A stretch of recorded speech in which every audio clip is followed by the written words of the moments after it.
Hello दोस्तों, तो आप सभी का स्वागत है मेरे यूट्यूब चैनल स्टडी स्टेशन में और मैं आकांक्षा पांडे आप सभी लोग का स्वागत करती हूं। तो दोस्तों, आप लोग एकदम तैयार हो जाइए। पेपर सीटेट का जो है मात्र अब 10 दिन बचा है। 10 दिन बाद आप लोग का सीटेट का ऑफलाइन मोड पे पेपर होगा और ऑफलाइन मोड पे पेपर होगा, इसलिए आप लोग सचेत होकर OMR सीट भरिएगा। कैसे उसके बिल्कुल गलत मत कीजिएगा, क्योंकि अगर आप लोग गलत भर देंगे तो आप लोग का 1 नंबर तुरंत कट जाएगा। तो चलिए मैं आप लोग को बता दूँ। क्वेश्चन 8 देखिए, ये क्वेश्चन है आपका CDP का। इससे आगे का क्वेश्चन मैंने सॉल्व करवा दिया है, तो आप लोग जाकर जल्दी से प्लेलिस्ट खोल लीजिए। प्लेलिस्ट में मैंने वीडियो ऐड कर दिया है, तो आप लोग प्लेलिस्ट चेक कर सकते हैं। तो क्वेश्चन ए देखिए, क्वेश्चन ए है लेव वाइगोस्की ने निम्न में से किसे बढ़ावा दिया। तो ऑप्शन ए दिया है कंठस्थ स्मरण पर अत्यधिक जोर, ऑप्शन बी दिया सहयोगात्मक अधिगम, ऑप्शन सी दिया परीक्षा केंद्रित शिक्षा शास्त्र और ऑप्शन डी दिया मानकीकृत पाठ्यक्रम।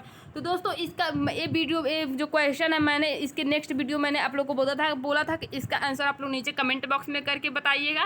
तो चलिए मैं आपको इसका आज आंसर बता देती हूँ। तो लेव वाइगोस्की ने किसे बढ़ावा दिया, तो इन्होंने सहयोगात्मक अधिगम को बढ़ावा दिया। सहयोगात्मक अधिगम को इन्होंने बढ़ावा दिया, ना कि कंठस्थ तो निगेटिव या कंठस्थ विधि को किसी ने बात बढ़ावा नहीं दिया, ना ही परीक्षा केंद्रित को बढ़ावा दिया, ना ही मानकीकृत पाठ्यक्रम को बढ़ावा दिया है।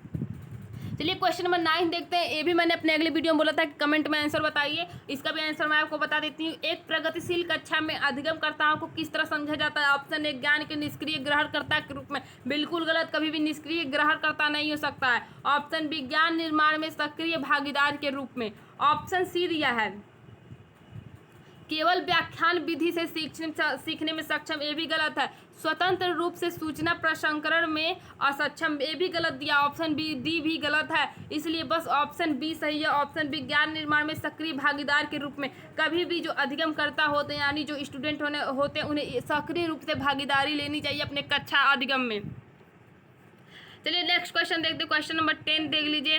रजनी देखी गई वस्तुओं के मानसिक चित्रण और परिवर्तन में बहुत कुशल है। हार्वर्ड गार्डनर के बहुबुद्धि सिद्धांत के अनुसार वो किस प्रकार की बुद्धि दर्शाती है। ऑप्शन ए दिया भाषाई, ऑप्शन बी दिया संगीती, ऑप्शन सी दिया स्थानिक और ऑप्शन डी दिया अंतर्वैयक्तिक। तो देखिए, रजनी नाम की एक लड़की है जिसका जो मानसिक चित्रण है उसके परिवर्तन में बहुत ज़्यादा कुशल है। तो हार्वर्ड गार्डनर के जो बहुबुद्धि सिद्धांत दिए अपने, हार्वर्ड गार्डनर ने कितने बुद्धि सिद्धांत दिए हैं, तो 8 बुद्धि सिद्धांत दिए हैं।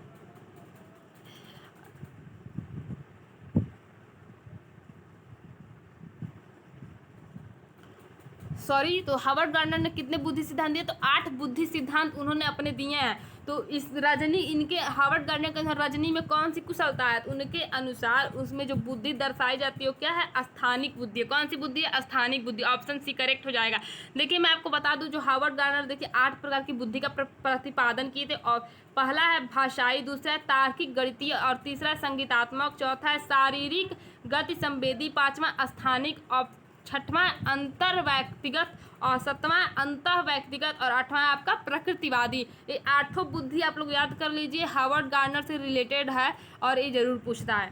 चलिए क्वेश्चन नंबर 11 देखते हैं। अपने विचारों का मौखिकरण जेम्स को दिए गए सवालों का जवाब ढूंढने में अक्सर मदद करता है। यह कथन क्या सुझाता है। ऑप्शन ए दिया भाषा और संज्ञान संबंधित नहीं है। ऑप्शन बी दिया है जैविक परिपक्वता भाषा विकास के लिए जिम्मेदार है। ऑप्शन सी दिया है भाषा संज्ञान को सुसाधित करती है। इसका नेक्स्ट ऑप्शन देखिए, ऑप्शन डी इसका देख लीजिए। ऑप्शन डी दिया है भाषाई अभिव्यक्ति के हस्तक्षेप से संज्ञान में देरी आती है। चलिए इसका करेक्ट आंसर मैं आपको बता देती हूँ। इसका करेक्ट आंसर आपका हो जाएगा अपने विचारों का मौखिकरण जेम्स को दिए गए सवालों का जवाब ढूंढने में अक्सर मदद करती है। यह कथन क्या सुझाता है, तो ऑप्शन सी इस करेक्ट आंसर हो जाएगा, भाषा संज्ञान को सुसाधित करती है, इसलिए ऑप्शन सी इसका करेक्ट आंसर हो जाएगा। दोस्तों, मैं आप लोग के लिए वीडियो बनाने में बहुत ही मेहनत करती हूँ। बोलते बोलते मेरा गला रुक जाता है, यहाँ तक कि उच्चारण जो मैं करती वो भी थोड़ा बहुत गलत होने लगता है जल्दी जल्दी बोलने के चक्कर में। मैं चाहती हूँ कि आप लोग मेरे जो उच्चारण करती हूँ, मैं मानती हूँ कि जल्दी जब मैं बोलती हूँ तो कुछ उल्टा बोल देती हूँ, तो इसलिए आप लोग उसको इग्नोर करिए और क्वेश्चन को देखिए। आप लोग को स्पष्ट दिख ही रहा होगा क्या लिखा है, तो आप लोगों उसको देखिए, मेरे गलती को इग्नोर कीजिएगा और थोड़ा सपोर्ट दिखाइए। मेरे वीडियो को शेयर कीजिए, लाइक करिए और सब्सक्राइब करिए मेरे चैनल को। चलिए मैं नेक्स्ट क्वेश्चन दिखाती हूँ। विभिन्न सामाजिक, आर्थिक और सांस्कृतिक पृष्ठभूमि के बच्चों से युक्त कक्षा में विविध पाठ्यक्रम होने से सभी छात्रों के सीखने के अनुभव समृद्ध होते हैं, यह कथन है। तो ऑप्शन ए देखिए सही है, क्योंकि बच्चे अपने साथियों साथियों से कई कौशल सीखते हैं। ऑप्शन बी दिया सही है क्योंकि यह कक्षा को श्रेणीबद्ध बनाता है। ऑप्शन सी दिया गलत है क्योंकि इससे अनावश्यक प्रतिस्पर्धा होती है। ऑप्शन बी दिया गलत है क्योंकि यह बच्चों को भ्रमित कर सकता है, वे खोया हुआ महसूस कर सकते हैं। तो इसका करेक्ट आंसर क्या हो जाएगा? इसका करेक्ट आंसर आपका हो जाएगा ऑप्शन ए, इसका करेक्ट आंसर हो जाएगा। अगर जो छात्र हैं विभिन्न सामाजिक, आर्थिक और सांस्कृतिक पृष्ठभूमि से बच्चे अगर आ रहे हैं किसी कक्षा में और विविध पाठ्यक्रम है तो सभी छात्र सीखने के अनुभव में समृद्ध होते हैं। यह सही है क्योंकि अपने साथियों से वो कई कौशल सीखेंगे। मान लीजिए विभिन्न विभिन्न क्षेत्र से आएंगे तो विभिन्न विभिन्न कौशल जानेंगे और इस तरह से उनमें सर्कुलेट होगा सभी कौशल, इस तरह से अनेक कौशल सीखेंगे। इसलिए ऑप्शन ए इसका करेक्ट आंसर हो जाएगा। और लास्ट में मैंने क्वेश्चन सीरीज रखा है तो आप लोग क्वेश्चन सीरीज जरूर अटेंड करिएगा और उसका आंसर नीचे कमेंट बॉक्स में आप लोग को बताना है। इससे आप लोग किसी टेट कितना प्रिपेयर है, सी टेट के लिए आप लोग कितने प्रिपेयर है, कितने लगन के साथ प्रिपेयर है, उसका अंदाजा लगेगा। चलिए हम लोग क्वेश्चन देखते हैं। तो अधिगम के लिए मूल्यांकन किस प्रकार का होना चाहिए? ऑप्शन ए दिया संदर्भित, ऑप्शन बी दिया मानकीकृत, ऑप्शन सी दिया मानदंड संदर्भित और ऑप्शन डी दिया अध्यापक अभिमुखित। इसका करेक्ट आंसर क्या हो जाएगा? इसका करेक्ट आंसर का हो जाएगा ऑप्शन सी मानदंड संदर्भित। अधिगम के लिए मूल्यांकन किस प्रकार का होना चाहिए? तो मानदंड नहीं, सॉरी, क्या कह रहा है? अधिगम के लिए, किसके लिए? अधिगम के लिए मूल्यांकन किस प्रकार का होना चाहिए? तो मैं आपको इसका आंसर बता देती हूँ। देखिए, अधिगम के लिए मूल्यांकन संदर्भित होना चाहिए। इस प्रकार का आकलन का मुख्य प्रयोजन छात्रों को वह रचनात्मक प्रतिक्रिया प्राप्त करने में सक्षम बनाता है जो उन्हें बेहतर सीखने और प्रभावी गति में उनकी मदद करेगा। अधिगम के लिए मूल्यांकन को रचनात्मक मूल्यांकन भी कहा जाता है। अधिगम के लिए मूल्यांकन को क्या कहा जाता है? रचनात्मक मूल्यांकन। आकलन कितने तरीके से होते हैं? तो अधिगम का आकलन, अधिगम के लिए आकलन, अधिगम के रूप में आकलन। ओके, 3 प्रकार के अधिगम होंगे। ये बहुत कंफ्यूजिंग है, इसलिए मैं भी कंफ्यूज हो गई हूँ। इसलिए अधिगम का आकलन, अधिगम के लिए आकलन, अधिगम के रूप में आकलन, इसलिए इसको याद रखिएगा। क्वेश्चन नंबर 15 है, एक अध्यापिका द्वारा अपनाई गई कौन सी युक्ति विद्यार्थियों में सृजनात्मक सोच को बढ़ावा देगी? तो सृजनात्मक सोच कब होती है? जब बच्चा खुले अपने विचारों से सोचे, उसको थिंकिंग में क्या हो? स्वतंत्रता हो, इसलिए उससे सृजनात्मकता तब बढ़ेगी। तो ऑप्शन ए दिया है बड़े बड़े गद्य कंठस्थ याद करके, बिल्कुल गलत। कंठस्थ रटंत विद्या बिल्कुल नहीं करना, कहा जाता है रटंत विद्या घटंत बुद्धि, तो इसलिए कंठस्थ तो बिल्कुल नहीं रहेगा। ऑप्शन बी दिया किसी समस्या को दर्शाने के अभिसारी तरीके को प्रोत्साहित करना चाहिए। ऑप्शन सी दिया है प्रक्रियात्मक स्थिरता को पुरस्कृत करना चाहिए और ऑप्शन डी दिया ऐसी समस्या प्रस्तुत करना चाहिए जिनके लिए नवाचारी समाधान खोजने की जरूरत हो। तो देखिए, अगर आप किसी सामने ऐसी समस्या उपस्थित कर देते हैं जिसे उसे उसका उपाय ढूंढना पड़े नए नए तरीकों से, तो क्या होगा? वो जब उपाय खोजबीन जब करेगा व्यक्ति, कोई भी स्टूडेंट, तो क्या होगा? उसका समालोचनात्मक चिंतन बढ़ेगा। इसलिए ऑप्शन डी इसका करेक्ट आंसर हो जाएगा। चलिए दोस्तों, नेक्स्ट क्वेश्चन देखते हैं। क्वेश्चन नंबर 16 देख लीजिए।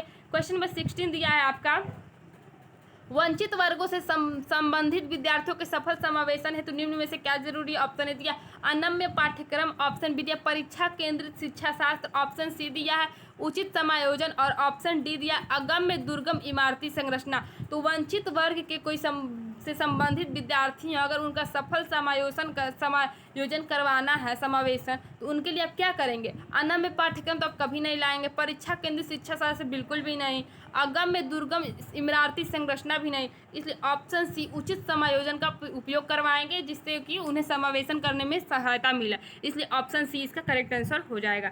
चलिए नेक्स्ट क्वेश्चन, क्वेश्चन नंबर 17 देखिए। निम्न में से किस सिद्धांत का समावेशन की विचारधारा आधारित है?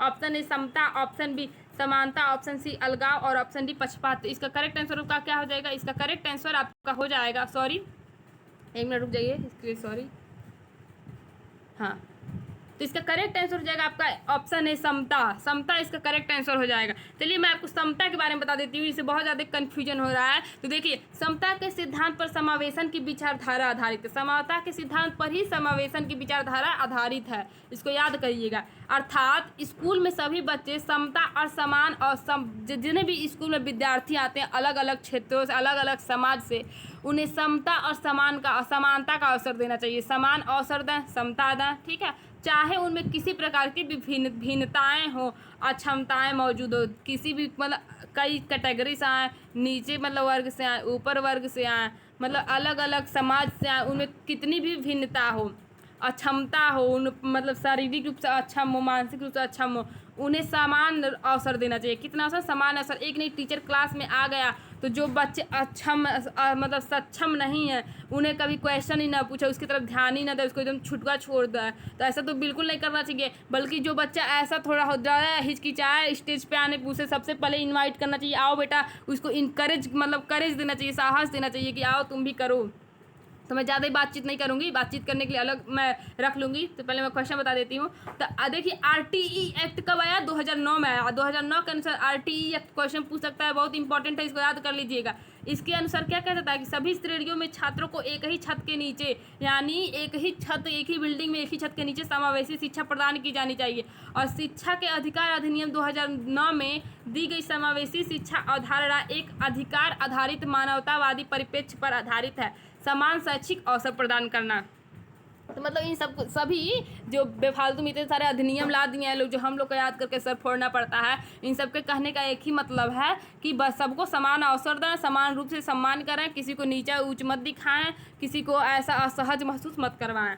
तो क्वेश्चन नंबर 18 देखिए, अवधान न्यूनता अतिक्रियाशीलता विकार से जूझते विद्यार्थियों में निम्न में से कौन सा अभिलक्षण अक्सर पाया जाता है? तो ऑप्शन ए दिया है उच्च स्तरीय तौर से व्यवस्थित होना, ऑप्शन बी दिया बहुत सचेत होना, ऑप्शन सी दिया है लंबे निर्देशों को सुनते समय धैर्यवान रहना, और ऑप्शन दिया रेस्टलेस आकुल होना।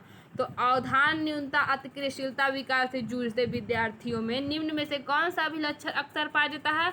तो आकुल होना, और लोग रेस्टलेस रहते हैं, ठीक है, इसलिए ऑप्शन डी इसका करेक्ट आंसर हो जाएगा। आप लोग देख रहे हैं मैं थक गई, लेकिन मैं फिर सोचे मैं पूरा 13 तक करवा दूँ। देखिए सृजनात्मक विद्यार्थी के बारे में निम्न में से आप क्या सही है? ऑप्शन ए वे कार्य को समझने में काफ़ी समय लेते हैं, ऑप्शन बी वे नवीन और मूल विचार सुझाते हैं, ऑप्शन सी वे अपने सहपाठियों के मुकाबले में संज्ञानात्मक विकास में पिछड़े होते हैं, और ऑप्शन डी दिया है उन्हें विषय वस्तु को समझने में काफ़ी मेहनत लगती है। तो इसका करेक्ट आंसर क्या हो जाएगा? देखिए जिसके अंदर सृजनात्मकता का गुण पाया जाता है, आप लोग देखेंगे क्रिएटिव से क्रिएटिविटी मतलब क्या? नया नया चीज़ करना, नया चीज़ ढूंढना, नया उपाय ढूंढना। तो क्या करेगा? नवीन और मूल विचार सुझाते हैं, इसलिए ऑप्शन बी इसका करेक्ट आंसर हो जाएगा। सृजनात्मकता विद्यार्थी क्या करते हैं? नवीन और मूल विचार दर्शाते हैं। और इनकी बुद्धि लब्धि कितनी होती है? तो 140 बुद्धि लब्धि इनकी मानी गई है। चलिए क्वेश्चन नंबर 20 देखते हैं। स्वाधीनता कई प्रकार के क्षेत्रों में चुनौती पैदा करती है, फिर भी स्वाधीनता से जूझते विद्यार्थी निम्न में से कौन सा सामर्थ्य होता है जिसका अध्यापिका सदुपयोग कर सकती है? ऑप्शन ए दिया व्यापक तथ्यात्मक जानकारी का प्रतिधारण, ऑप्शन बी दिया सामाजिक प्रतिस्थिति का सही विवेचन, ऑप्शन सी दिया संज्ञानात्मक नम्यता, और ऑप्शन डी दिया अपनी भावनाओं का सटीक संप्रेषण। तो ऑप्शन ए इसका करेक्ट आंसर हो जाएगा व्यापक तथ्यात्मक जानकारी का प्रतिधारण। चलिए हम लोग क्वेश्चन नंबर 21 देखते हैं। विद्यार्थियों में प्रभावशाली एवं अर्थपूर्ण अधिगम को बढ़ावा देने के लिए एक अध्यापक को किस पर बल देना चाहिए? तो कंठस्थ तो कभी नहीं करना चाहिए, ना ही प्रतिस्पर्धा की भावना को बढ़ाना चाहिए, इसलिए ए और बी दोनों निगेटिव चला जाएगा। निगेटिव वर्ड और पॉजिटिव वर्ड में वीडियो डाल दूंगी, आप लोग देख लीजिएगा निगेटिव कौन सा वर्ड है, पॉजिटिव कौन सा वर्ड है। इससे आप लोग को तुक्का मारने, मतलब तुक्का नहीं कहेंगे हम लोग उसे, मतलब एक अंदाज़ा मिल जाएगा सॉल्व करने में। तुक्का करके मैं गलती कर रही हूँ, एक अंदाज़ा मिल जाएगा कौन सा ऑप्शन सही है, कौन सा ऑप्शन गलत है। तो पॉजिटिव और निगेटिव वर्ड आप लोग सर्च करके खुद भी देख लीजिएगा, और मुझे अगर टाइम मिल जाता तो मैं खुद वीडियो डाल दूँगी। और थर्ड दिया है सी दिया है व्यवहार के अनुकूलन के लिए, ऑप्शन डी दिया पाठ्य सहगामी को वास्तविक जीवन से जोड़ने के लिए। तो ऑप्शन डी इसका करेक्ट आंसर हो जाएगा। किसी भी पाठ्य सामग्री को वास्तविक जीवन से जब जोड़ के बच्चों को पढ़ाएंगे तो बहुत जल्दी प्रभावशाली होता है, बहुत अर्थपूर्ण होता है। क्वेश्चन नंबर 22 देखिए, निम्न में से कौन सा उपागम विद्यार्थियों के ज्ञान अर्जन की योग्यता को कमतर रखता है? ऑप्शन ए खोजी अधिगम, ऑप्शन बी सहयोगात्मक अधिगम, ऑप्शन सी सहज अनुमान लगाना, ऑप्शन डी निष्क्रिय नकल। तो इसमें क्या पूछा है? निगेटिव आंसर बताना है कि मतलब एक नहीं कौन ज़्यादा आंकता है, कमतर पूछा है, कमतर। तो इसमें से सबसे खराब होगा उसको बताना। तो जो निष्क्रिय नकल है आपका वो क्या है? बहुत ज़्यादा कमतर छात्रों के ज्ञान अर्जन की योग्यता को नहीं नाप पाता, क्योंकि वो तो नकल करके लिखा है, निष्क्रिय नकल करके, इसलिए ऑप्शन डी इसका करेक्ट आंसर हो जाएगा। क्वेश्चन नंबर 23 कथन है, कथन से रिलेटेड एक क्वेश्चन जरूर पूछेगा, इसलिए आप लोग कथन को ध्यान से पढ़िएगा, फिर उसका तर्क जो दिया जाता है उसको ध्यान से पढ़िएगा, फिर आप लोग ट्रिक लगाइएगा, घबराइएगा नहीं बड़ा बड़ा कथन देख के। किसी नए संप्रदाय को पढ़ाने से पहले एक अध्यापिका को विद्यार्थियों को पूर्व ज्ञान को सक्रिय करना चाहिए। बिल्कुल सही है भाई। अगर आप लोग जा रहे हैं गुणा जोड़ घटाना पढ़ाने जा रहा है तो जाहिर सी बात है पहले आप लोग उसको तैयार है, उसके पूर्व ज्ञान को जोड़ेंगे, तब जाकर बताएंगे कि जोड़ कैसे करना है, गुणा कैसे करना है, भाग कैसे करना है। पहले ही थोड़ी गुणा जोड़ घटाना सिखाने लगेंगे। और इसका तर्क क्या है? अधिगम अधिक प्रभावशाली होता है जब विषय वस्तु को जानकारी असंबंधित खड्डों के रूप में प्रस्तुत किया जाए। तो इसका मैं आपको आंसर बता देती हूँ। इसका आंसर दिया है, पहला ऑप्शन दिया है ए और आर दोनों सही है, आर ए की सही व्याख्या करता है। बी दिया ए आर दोनों सही है लेकिन आर ए की सही व्याख्या नहीं है। ऑप्शन सी दिया ए सही है आर गलत है। ऑप्शन डी ए और आर दोनों गलत है। इसका करेक्ट आंसर क्या हो जाएगा? इसमें देखिए मैंने क्या कहा था, ऑप्शन ए सही है, लेकिन जो इसका तर्क दिया गया, तर्क क्या है? गलत। असंबंधित खंडों के रूप में क्यों प्रस्तुत करेंगे भाई? स्टूडेंट पागल है जो असंबंधित खंड पढ़ेंगे, संबंधित खंड ही ना उसके सामने प्रस्तुत करेंगे, तभी तो मतलब ऐड करके अपने पूर्व ज्ञान को पढ़ सकेगा। इसलिए ऑप्शन सी सही है, ए सही है, लेकिन आर गलत है। चलिए नेक्स्ट क्वेश्चन देखते हैं। अधिगम की प्रगति डैश और डैश है। ऑप्शन ए सक्रिय सामाजिक, ऑप्शन बी निष्क्रिय सामाजिक, निष्क्रिय तो बिल्कुल नहीं। ऑप्शन सी सक्रिय और व्यक्तिगत, बिल्कुल भी नहीं। ऑप्शन डी निष्क्रिय और व्यक्तिगत नहीं। इसमें देखिए एक्टिव और सामाजिक, मतलब सक्रिय और सामाजिक होनी चाहिए। अधिगम की प्रकृति सक्रिय और सामाजिक होनी चाहिए, इसलिए ऑप्शन ए करेक्ट आंसर हो जाएगा। क्वेश्चन नंबर 25 दिया, निम्न में से कौन सी युक्तियाँ समस्या समाधान के लिए प्रभावशाली? ऑप्शन ए दिया है स्मृति सहायक सामग्री। ऑप्शन बी दिया है अन्वेषण। देखिए स्मृति सहायक सामग्री क्या होती है? समस्या समाधान के लिए प्रभावशाली होती है। अन्वेषण मीन्स खोजबीन, तो ये भी सहायक होती है। प्रक्रियात्मक स्थिरता, स्थिरता क्यों आवश्यक होगी भाई? किसी समस्या का समाधान करना है तब जाकर आप स्थिर हो जाएंगे, नहीं ना, तो इसलिए ये गलत हो जाएगा। आप 4 दिया कलन विधि, कलन विधि बिल्कुल इंपॉर्टेंट होती है, इसलिए ऑप्शन डी इसका करेक्ट आंसर हो जाएगा। 1 2 3 1 2 4 सही है, सॉरी उसके लिए। चलिए हम लोग नेक्स्ट क्वेश्चन देखते हैं। इसके आगे मैंने क्वेश्चन सीरीज रखा है, तो आप लोग उसको जरूर करिएगा। देखिए फिर से एक कथन आ गया, तो कथन देख लेते हैं हम लोग। एक अध्यापिका को विद्यार्थियों को अपने विचार साझा करने के लिए प्रेरित करने, चाहे वो भ्रांतियां ही क्यों न हो। तर्क क्या दिया है? भ्रांतियां विद्यार्थी द्वारा गठित सहज सिद्धांत होती है जो अधिगम प्रक्रिया में महत्वपूर्ण होती है। ऑप्शन दिया है बोथ ए और आर दोनों सही, आर ए की सही व्याख्या करता है। ऑप्शन बी दिया ए और आर दोनों सही है लेकिन आर एक सही व्याख्या नहीं है। ऑप्शन सी दिया ए सही है लेकिन आर गलत है। और ऑप्शन डी ए और आर दोनों सही है। तो देखिए मैं आपको बता दूं, अगर व्यक्ति जो स्टूडेंट अपनी भ्रांतियां टीचर के सामने नहीं प्रस्तुत करेगा तो टीचर कैसे पता लगाएगा कि उसके मन में क्या चल रहा, क्या नहीं, क्या विचार कर रहा है? इसलिए उसे अध्यापिका जो है उसे विद्यार्थी को प्रेरित करना चाहिए कि अपने विचारों को प्रस्तुत करा। और आप तर्क क्या दिया है? भ्रांतियां जो होती है विद्यार्थियों द्वारा गठित एक सहज सिद्धांत होती है। जो हम लोग कुछ सोचते हैं तब जो भ्रम करते हैं वही तो हमें एक सहज सिद्धांत, सहज थिंकिंग के रूप में आती हैं, इसलिए इसका तर्क भी सही है। इसलिए ऑप्शन ए इसका सही हो जाएगा। बोथ ए और आर दोनों सही है, आर ए की सही व्याख्या करता है। तो चलिए अब इसका आप लोग को कमेंट बॉक्स में आंसर करके बताइएगा। एक क्वेश्चन सीरीज है और कमेंट में आंसर करके जरूर बताइएगा, कंपलसरी है। इससे आप लोग का ये अनुमान लगेगा कि आप लोग सीटेट कितना प्रिपेयर किए हैं। तो क्वेश्चन नंबर 27 दिया, संवेगों और संज्ञान के संदर्भ में निम्न में से कौन सा कथन सही है? तो ऑप्शन ए दिया उच्च स्तरीय दुशिक्षिता समस्या समाधान कौशलों को बेहतर करता है। ऑप्शन बी दिया संतुलित उत्साह भागीदारी और अधिगम को बढ़ाता है। ऑप्शन सी दिया है निराशा और अधिगमकर्ता को अधिक प्रयास और अभिप्रेरित करती है। ऑप्शन डी दिया शर्मिंदगी अधिगमकर्ताओं को सामूहिक कार्यों में पहल करने के लिए अभिप्रेरित करती है। इसका आंसर आप लोग कमेंट बॉक्स में करके बताइएगा। चलिए हम लोग नेक्स्ट क्वेश्चन देखते हैं। विद्यार्थियों को किस प्रकार के लक्ष्य निर्धारित करने के लिए प्रेरित करना चाहिए? ऑप्शन ए दिया महारत उन्मुखी, ऑप्शन बी दिया प्रदर्शन उन्मुखी, ऑप्शन सी दिया असफलता स्वीकृत और ऑप्शन डी दिया सफलता परिहार। इसका भी आंसर आप लोग कमेंट बॉक्स में कमेंट करके बताइएगा। क्वेश्चन नंबर 29 दिया, अधिगम को सकारात्मक रूप से प्रभावित करता है जबकि डैश नकारात्मक रूप से प्रभावित करता है। तो ऑप्शन ए दिया विचारावेश संकल्पना मानचित्र, ऑप्शन बी दिया निष्क्रिय नकल अनुसंधान, ऑप्शन सी दिया चर्चा